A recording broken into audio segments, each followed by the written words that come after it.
Hospital పూర్తయి మేము ఇంకా 2-3 రోజుల్లో ఓపెనింగ్ చేసుకుంటామనగా ఈ రోజు ఉదయం మార్నింగ్ నేను పూజ చేసుకుందామని హాస్పిటల్ పైకి వచ్చినాను.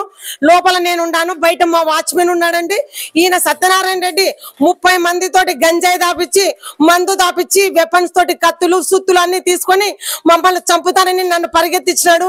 మా వాచ్మెన్ చెప్తానే వినకుండా లోపలికి అందరు దౌర్జన్యంగా వచ్చి నేను వెనక గేట్ లో నుంచి బయటకు పరారైపోయి నేను 2 టౌన్ సిఐ గారికి ఫోన్ చేశాను. సార్ ఇట్లా సత్యనారాయణ దౌర్జన్యంగా వచ్చినాడు అని చెప్పేసి. మనకనే మా రఘు పక్కనే, మా రఘు అని మా మరిది కూడా పక్కనే ఉన్నాడు. ఆయన కూడా గోడ దుంకేసి అవతలికి పారిపోయినాడు. సో మా హాస్పిటల్ సిబ్బంది కూడా ఉన్నారు, ఎవరు ఏం చేయలేని పరిస్థితి.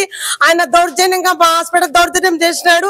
మాకు లీజ్ అగ్రిమెంట్ ఉండి కూడా కోర్టు ఎటువంటి ఆర్డర్ అతనికి లేదు. మేము పొజిషన్ లో 3 సంవత్సరాల నుంచి పొజిషన్ లో మేమున్నాము. కానీ ఆయన వైఎస్ఆర్సీపీ నాయకుడు అని చెప్పుకుంటూ దౌర్జన్యం చేస్తూ మమ్మల్ని చంపుతాన్ని బెదిరిస్తున్నాడు. గత వైఎస్ఆర్సీపీ పాలనలో కూడా 3 సంవత్సరాలలో వైఎస్ఆర్సీపీ నాయకులు కూడా మమ్మల్ని దౌర్జన్యం చేసి ఈ హాస్పిటల్ బిల్డింగ్ ను వాళ్ళంతా దురుద్దేశంగా కబ్జా చేయాలని ఈ మొగల్ సత్యనారాయణ రెడ్డికి సపోర్ట్ చేస్తూ మమ్మల్ని చాలా హీనంగా తొక్కిపడేసినారు. ఇప్పుడు మేము ఏదో మాకు అవకాశం ఉందనేసి మేము కోర్టుకు పోయి లీజ్ అగ్రిమెంట్ పైన మేము ఉన్నాము. ఇంజక్షన్ ఆర్డర్ కూడా మేము ఫైట్ చేస్తున్నాము. పొజిషన్ 3 సంవత్సరాల నుంచి దీనికి సంబంధించి ఈ బిల్డింగ్ సంబంధించి 4 కోట్ల రూపాయలు మేము ఇండియన్ బ్యాంక్ నుంచి రుణం తీసుకున్నాము. ఆ ఈఎంఐలు కూడా మేమే కడుతున్నాము. ఆయనకి ఎటువంటి సంబంధము లేదు ఈ హాస్పిటల్ తో. మేము ఆయనకు ఉన్నది ఓన్లీ రెంట్ మాత్రమే. లీజ్ మాకు ఇంకా 10 సంవత్సరాలు ఉంది. కానీ ఆయన ఈ దౌర్జన్యం చేస్తున్నా ఎవరు ఏమి పట్టించుకోకుండా ఉంటారు.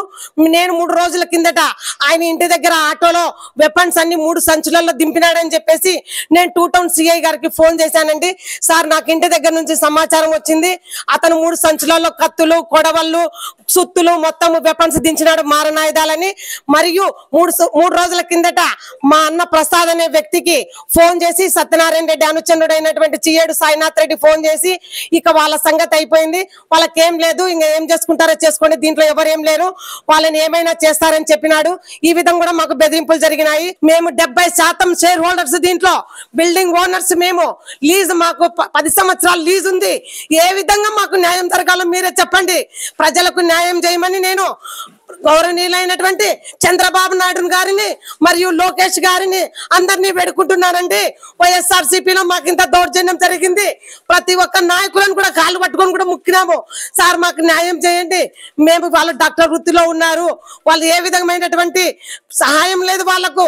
దయచేసి సహాయం చేయమని కోరగా ఎవ్వరే కానీ స్పందించలేదండి. మీరు ఏదన్నా ఉండగానే అతను చంపుతాడు, అతను దౌర్జన్యపరుడు, సత్యనారాయణ రెడ్డి మిమ్మల్ని చంపుతాడు, దౌర్జన్యపరుడు,